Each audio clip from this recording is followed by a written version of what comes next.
2007 বিশ্বকাপে ডারবানে ইংল্যান্ডের বিপক্ষে অভিষেক হয় রোহিত শর্মার।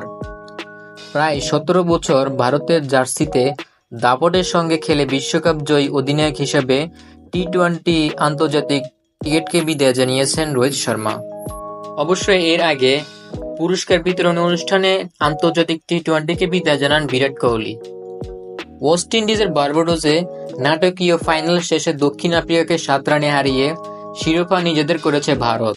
বিশ্বকাপ জয়ের ম্যাচে ম্যাচসেরা হয়ে ভারতের জার্সিটা যখন কোহলি তুলে রাখার সিদ্ধান্ত জানান, তখন অনেকে ধরে নিয়েছিলেন রোহিতও একই পথে হাঁটবেন। তবে পুরস্কার বিতরণী অনুষ্ঠানে তেমন কিছুই ঘটেনি। ফাইনাল ম্যাচ শেষে সংবাদ সম্মেলনে 16 মিনিট কাটিয়ে একের পর এক প্রশ্নের উত্তর দিয়েছিলেন রোহিত শর্মা। সংবাদ সম্মেলনের শেষ দিকে এক সাংবাদিকের অবসর নেওয়ার প্রশ্ন ছুটে গেল রোহিতের দিকে। প্রশ্ন শুনে খানিকটা